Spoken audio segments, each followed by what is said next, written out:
안녕하세요. 모타임의 미국 소식입니다. 8월 23일 헤드라인 뉴스를 전화해드리겠습니다. 모타임에 네, 오늘의 첫 번째 소식입니다. 전직 아프간 파병 정보기관에 있었던 제이콥이 오늘 아프간 사태에 대하여 정확한 정치적인 분석을 내놓고 있습니다. 작년에 뉴욕타임즈가 보도한 내용에 의하면 러시아가 미군을 죽이기 위해 아프간 무장 세력들에게 미군을 한 명 죽이는데 얼마씩의 현상을 걸었다고 보도가 되었고, 또한 저희도 그 내용에 대하여 뉴스로 전한 바가 있습니다. 그러나 오늘 제이콥의 발표에 의하면 이것은 인텔이 내부 문건을 유출하였다고 하나 전혀 근거가 없다고 하면서 이 일이 보안 담당자들에게만 제공되었다는 문서라고 하나 그런 문서가 존재하지 않는다고 합니다. 도널드 트럼프 대통령을 러시아와의 동맹관계를 시사하는 모든 보도는 도널드 트럼프 대통령을 러시아 게이트와 러시아 우선주의자로 몰아서 아프간에서 미군을 철수하기로 명령한 도널드 트럼프 대통령의 손발을 묶기에 충분하였습니다. 이 일련의 프로세스는 미군 고위층과 정보 관련 기관과 앵무새와 같은 미디어들이 러시아 게이트라는 것을 재탕하기 시작한 것입니다. 정보기관 관리에 의한 익명의 시기적절한 누출로는 메인스트림 미디어를 통하여 전달되었고, 이 사건은 또한 미디어를 인용하여 대중의 이목을 끄는 당파적인 메시지로 증폭이 되었습니다. 이 증폭된 당파적인 메시지가 입법원으로 표시가 되어 이 모든 것은 전쟁을 반대하는 자들은 푸틴의 속임수에 당한 푸틴의 허수아비에 불과하다는 음흉한 책략에서 구성이 되고 있었던 것입니다. 작년에 1년 사건을 되짚어보면 뉴욕타임즈의 보도가 나간 지 일주일 후에 하원군사위원회는 국방수권법을 45대 11로 가결을 하였습니다. 국방수권법은 공화당의 리치 체니와 민주당의 제이슨 크로우가 입법을 하여 통과를 시켜서 도널드 트럼프 대통령의 탈레반에 남아있던 8,600명의 미군 철수에 손발을 묶어버린 것입니다. 당시에 도널드 트럼프 대통령은 탈레반 지도부와 협상을 하면서 아프간 정부군을 탈레반과 협상을 이끌어내어 3자 대면을 하여 적당한 시기에 8,600명의 미군을 다 빼기로 되어 있었던 것입니다. 결과적으로 딥스테이트의 하수를 받은 이 정치가들이 아프간에서 영구 주둔을 하며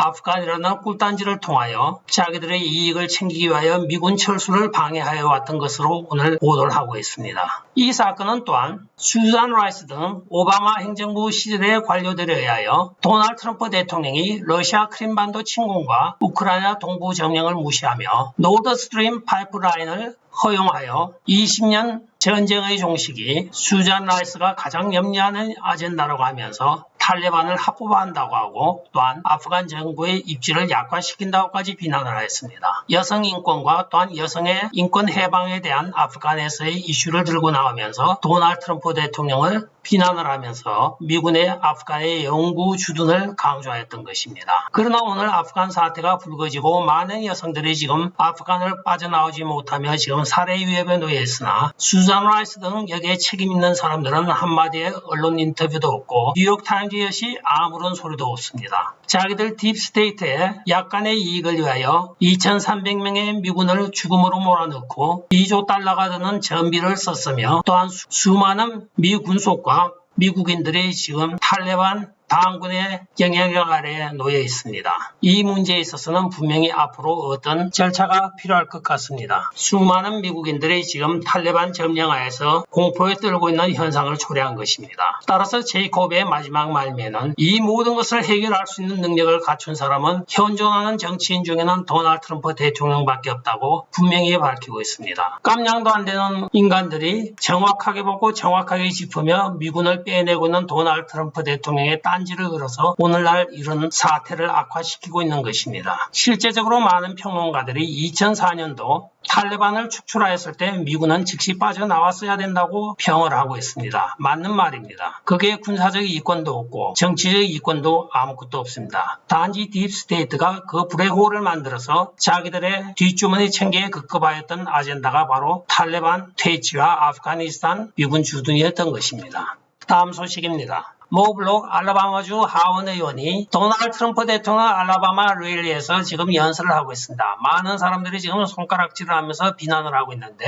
이 하원 의원이 큰 말의 실수를 하였습니다. 2020년 대선은 우리가 지나간 일이니까 뒤로 묻어두고 2022년 선거에 치중을 합시다 하자 도널드 트럼프 대통령 지지자들이 이렇게 비난을 하면서 손가락질을 하고 있는 것입니다. 말에 큰 실수를 한 것이죠. 물론 2022년 선거도 중요하지만 그 전에 2020년 대선의 부정을 지금 밝혀야 된다고 마음으로 간절히 바라는 사람들한테 아주 큰 실수의 말을 한 것 같습니다. 나도 화가 치미 나는데요. 다음 소식입니다. 민주당 상원 의원 척 슈머가 뉴욕 센트럴 파크 스테이지 뒤에서 지금 이렇게 춤을 추고 있습니다. 지금 자국의 국민들이 죽음의 공포에서 지금 헤매고 있는데 다수당 상원 원내대표라는 자가 신이 나서 춤을 추고 있습니다. 다음 소식입니다. 바이든 행정부가 지금 민간 항공사에 아프가니스탄 철수를 도와달라고 정식으로 국방부를 통하여 공식 요청을 하고 있습니다. 델타, 유나이티드, 아메리칸 에어라인 등 많은 민간 항공사들이 지금 여기에 차출이 되고 있는 것입니다. 차출이 되어 카불로 간다고 하나 지금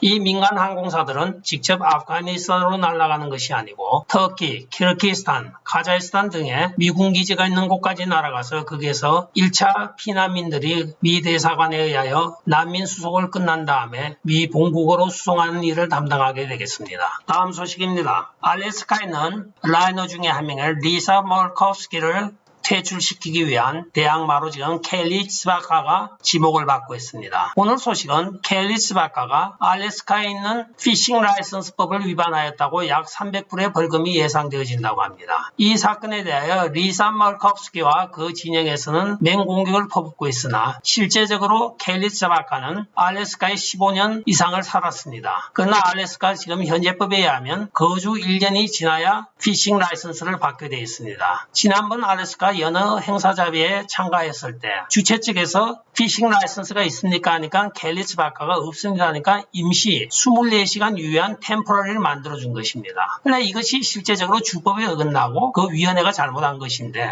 이 사건에 대하여 전후 사정을 막론하고 법을 어긴 것이 되므로 켈리 츠바카가 약 300불의 경범 벌금을 내게 되었습니다. 그 라이선스를 취득할 때 정확하게 8개월밖에 살지 않았습니다. 물론 그 전에 몇 년 전까지는 15년 반을 거기 살았습니다. 나 사는 거 필요 없고 일단은 나갔다가 다시 거주로 들어와서 그때부터 1년을 지나야 피싱 라이선스를 받게 돼 있었던 것입니다. 근데 어플리케이션, 즉 신청서에 보게 되면 그 사연을 다 적어 놨습니다. 그러니까 이제 판사도 참조를 하고 한 300불 내고 나가세요 이렇게 끝난 것 같습니다. 다음 소식입니다. 실수에 실수를 몰고 오고 있는 지금 바이든 정부의 아프가니스탄 정책입니다. 오늘 미국 영사관에 의하여 발급되어 많은 탈레반 손에 들어간 미국 이 비자입니다. 특별 비자 서식이 빈 용지로 지금 탈레반 손에 들어갔다고 전하여지고 있습니다. 여기에 그저 쳐서 넣으면 미국 비자가 되는 것입니다. 밑에 영사 사인도 있고 다 있는데 단지 인적사항만 빈칸으로 되어 있다고 합니다. 타이핑을 쳐서 넣으면 비자가 되는 것입니다. 단지 진짜 비자와 다른 것은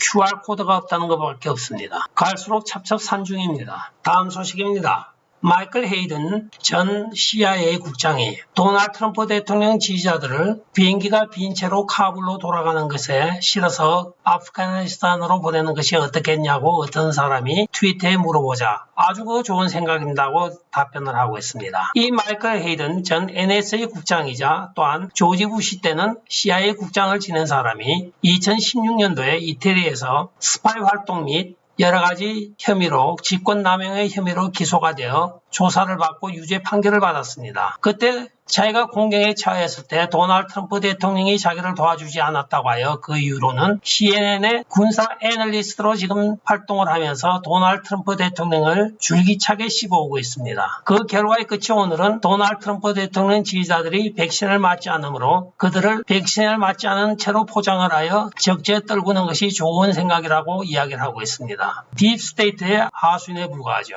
다음 소식입니다. 프랑스 군용기가 지금 카불 공항에서 이착륙을 하고 있는 장면입니다. 이제 ISIS까지 카불 시내에 들어와서 활동을 하고 있기 때문에 언제 어디서 지대공 미사일이 날아올지 모르니까 이렇게 미사일 유도 성광탄을 쏘면서 비행을 하고 있는 것입니다. 과격한 정도를 따질 때 탈레반을 40 정도로 본다고 하면 ISIS는 약 60 정도로 보고 있습니다. 한 배 반이 강하다는 것이겠죠. 언제 어디서 지대공 미사일을 발사할지 모르기 때문에 이렇게 미사일 유도 선광탄을 쏘면서 비행기가 비행을 하고 있습니다. 이제 카불 비행장도 사용이 거의 불가능할 것 같습니다. 다음 소식입니다. 자기 조국을 내팽개치고 먼저 도망친 가니 아프가니스탄 대통령이 바로 반기문 총장과 유엔 사무총장 자리를 놓고 옛날에 격돌을 벌였던 사람입니다. 이 사람이 유엔 사무총장이 되었다고 하면 참 큰일 날 뻔했습니다. 오늘 밝혀진 바에 의하면 그의 아들과 딸은 지금 뉴욕과 워싱턴 DC에서 초호화 생활을 누리고 있는 것으로 밝혀졌습니다. 그의 딸은 바로 이 앞에 보이는 뉴욕 센트럴 파크 바로 옆에 이 콘도에서 140만 불을 주고 그 콘도를 사서 작품 활동을 하고 있는 예술가라고 합니다. 그의 아들 또한 이렇게 워싱턴 DC에서 120만 불짜리 콘도에서 부인과 살고 있습니다. 이런 사람을 아프가니스탄 대통령으로 밀어주었던 미국의 그 인텔의 정보 능력이 상당히 지금 한심해졌습니다. 다음 소식입니다. 헐리우드에서도 지금 반 바이든 열풍이 불고 있습니다.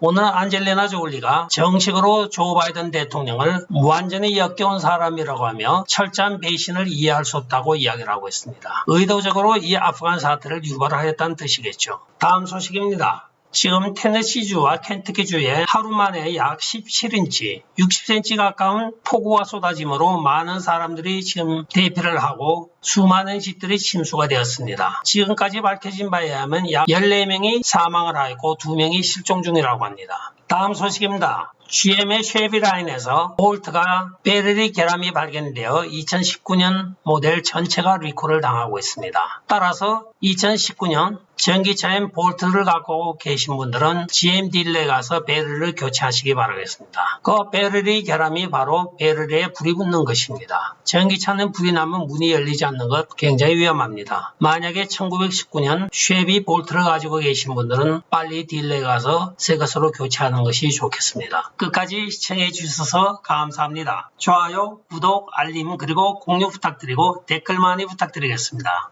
안녕히 계십시오. 바이.